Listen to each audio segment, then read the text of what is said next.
basta nagtitinda na lang ako, gano'n. Mas, tumatay na lang ako sa ko, sariling negosyo ko, gano'n. Hindi naman ako nagtitingin ng iba, basta direct to the point lang ako sa negosyo ko. Nagdadagdag po ba kayo ng mga paninda sa tindahan niyo? Mali po pag tag-araw o summer, naghahalo-halo po kayo? Siyempre, kung anong kailangan ng tao, kailangan mong kunin. Meron ka bang seguridad? Mga alalahanin sa seguridad tulad ng pagnanakaw sa inyong tindahan? Ganun na, oo. Hindi na maalis yun. Kailangan lang mag-safe. Meron mga pagkakataon po na nananahawan po kayo kahit maliliit lang. Meron. Ubing lang. Ano po yung mga candy? Pera, ganun. Ay, ito. Magkano po?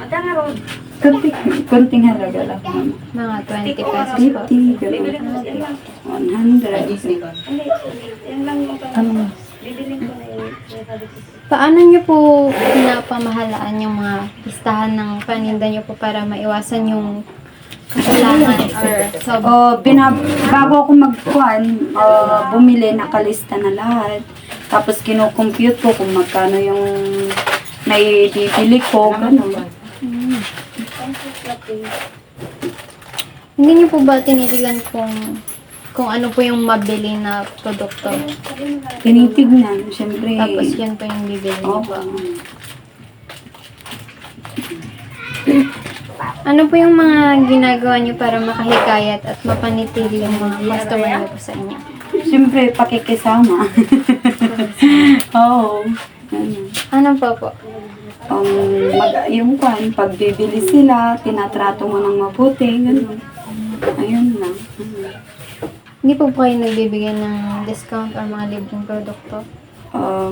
Minsan, nagdi-discount naman ako. Kasi mababa naman na yung patong ko, piso, dos, gano'n naman. Hindi naman na ako nagtataas ng paninda. Mababa lang po yung patong. Paano niyo po hinaharap yung mga suliraning pang-financial po? Siyempre, kumakayod pa rin. Naghahanap ng ibang income, gano'n. Kapag mahina po yung benta niyo, nagdadagdag po kayo ng ibang produkto. Katulad po ng online selling. online Live selling.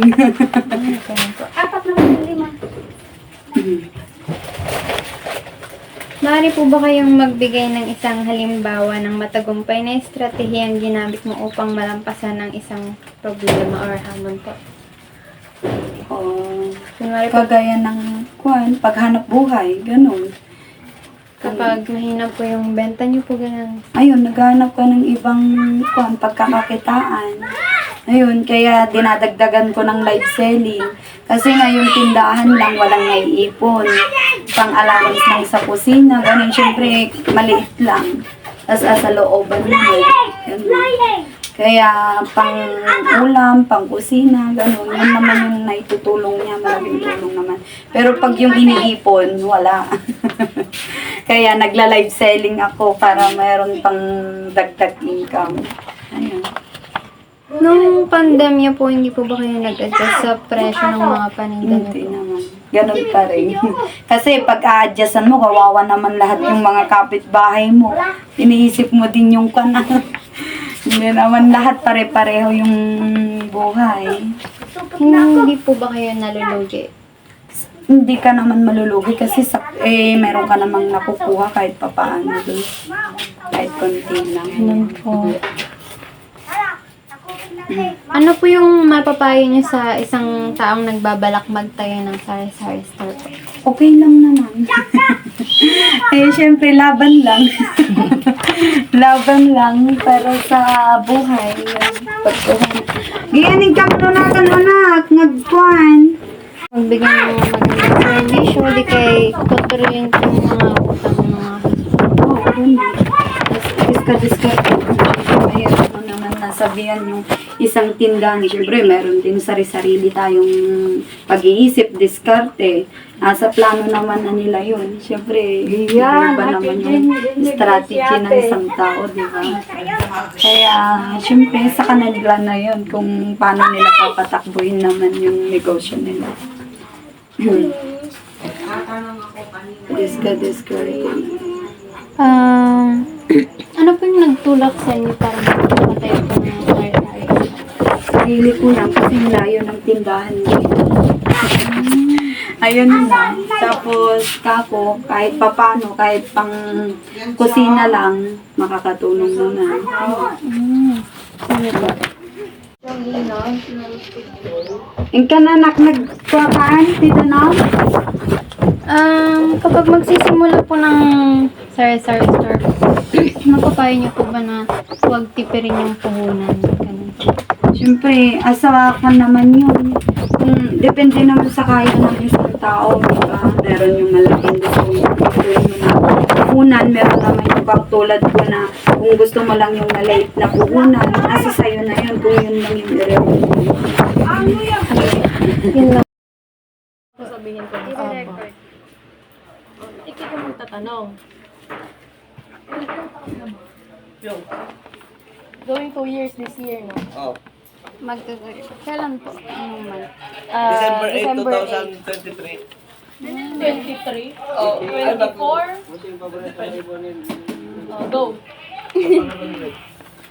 Ano ang pinakamalaking hamon o problema? Hindi naman ako record. Ulit na.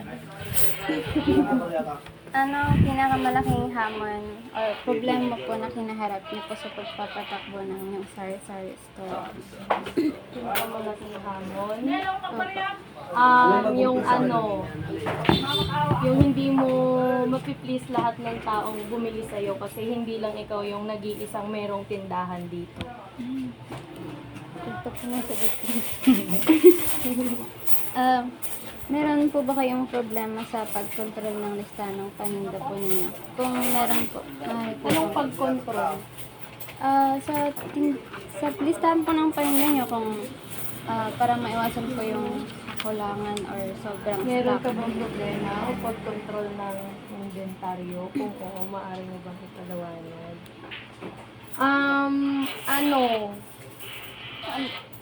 Kung ano po minsan po napapansin nyo po yung panindang napapanis na hindi pa po nabibenta. Magkano yung glass? Magkano yung glass? Ano ko ba sasagutin yun? Meron, minsan nagkakaroon kami ng problema yung mga nearly expirations. Hindi namin mai-dispose or hindi maibenta kasi hindi mo naman mapipilit yung tao na bilhin nyo po to kasi malapit na ma-expired. Hanggat sa hindi na siya mabenta, na-expired na siya. Minsan po ba yung, hindi nyo po namamalayan, parang ganun na paubos na po yung isang mabiling produkto sa tindahan nyo po? Oo naman, may mga time na gano'n. Siyempre, hindi naman lang ito yung pinagkakitaan namin. Marami pa kaming mga ibang trabaho na ginagawa. Kaya minsan, nakakalimutan, napapabayaan. Pero natatansya nyo po kung gaano karaming stock yung kailangan nyo pong bilhin. Oo, natansya namin. Paano mo kinakaharap ang mga customer na mahiram ng paninda pero hindi po nagbabayad sa tamang oras? Yung nangungutang po. Pinipili namin. Kasi kilala namin yung mga tao eh. Pinipili namin. Kung alam namin good payer sila, pinapautang namin. Pero kung alam namin yung ugali ng isang taong umuutang dito, hindi namin pinapautang. Ganun lang. Pili lang. Pili yung tao. Ano ang epekto ng kompetisyon mula sa ibang tindahan sa inyong negosyo? Wala lang. Siyempre, hindi araw-araw Pasko. Minsan malakas, minsan hindi. Ganun. Or kaya may mga times na kunyari, wala doon. Yung hinahanap ng bumibili, wala doon sa kompetensya naming tindahan. Dito lang nila nakikita. Nagdadagdag naman po kayo ng mga ibang produkto po para tumaas yung kita. Parang ganyan po. Siyempre, Pero marketing strategy yun. Pero nag-train na po kayo ng halo-halo para sa summer. Hindi pa. Meron ka bang alalahanin sa seguridad tulad ng pagnanakaw sa iyong tindahan? Oo naman, kaya may CCTV dyan. Siyempre, hindi mawawala yun. Paano mo pinamamahalaan ang inventory or listahan po ng paninda po ninyo upang maiwasan yung kakulangan or sobrang stock ng paninda? Lagi namin chine-check. Tsaka, nagkuhan na kami na ililista na namin. Gumagamit po kayo ng notebook? Kunyari, yung pancit canton. Pancit canton, calamansi flavor, nilalagay namin doon kung ilan na yun, kung kailan yung expiration niya. Or, diba yung sinabi mo? Ano ang iyong mga estratehiya upang makahikayat at mapanatila ang mga customer? Yung kadaldalan ko, Stay humble ba? dapat mabait ka, gano'n. Diba? Kasi hindi mo may iwasan. Yung ibang tao, bumibili isang candy lang, tapos yung nagtitinda nagagalit naman. Kaya dapat, humble ka lang. Paano mo hinaharap ang mga suliraning financial sa inyong tindahan? Paano ba? Dapat, paiikutin mo, dapat palalabasin mo muna yung kita bago mo kuhanan yung pera.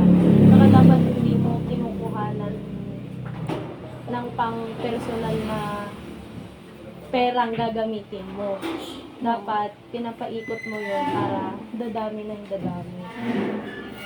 Maaari po ba kayong magbigay ng isang halimbawa ng matagumpay na estratehiyang ginamit niyo po upang malampasan ng isang partikular na problema or hamon? First in, first out. Dapat, kunyari, yung pancit canton. Well, first in, first out tawag. Kunyari yung pancit canton. Bumili ka ng 20 pieces na pancit canton. Tapos, merong natirang 5 na pancit canton. Merong bagong dadating na deliver na pancit canton din. So, yung 5 natira, dapat ipapaharap mo siya. Tapos yung bagong deliver, ipapalikod mo siya. Para hindi matatabunan, hindi may expired, para may dispose agad. Ganun. Para iwas masisirang paninda, iwas expiration. Walang masisira. Ganun. Ano po yung may papayo niyo sa isang taong nagbabalak magtayo ng sari-sari store? Dati, anong masasabi mo sa mga nagbabalak na magpatayo ng sari-sari store? Hindi madali. Oo. Kung sari-sari store ang gagamitin mong pang financial income para sa everyday expenses mo, hindi kakayanin. Yun ang masasabi ko. Kung dito ka kukuha, kunyari, meron kang sariling pamilya, tapos dito mo lang binabalak na buhayin or dito mo lang binabalak pagkuhanan ng panggastos nyo sa araw-araw, hindi kaya. Kasi ang sari-sari store, hindi ganon kalaki ang kita.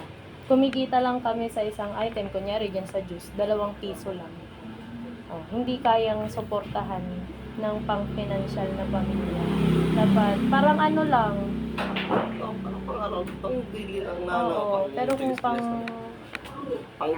pangkukuhanan mo ng pangbuhay sa pamilya, hindi kaya kasi maliit lang ang kita sa tindahan. Ano po yung nagtulak sa inyo para magtayo ng sari-sari store? Wala, na-boring ako. Joke lang.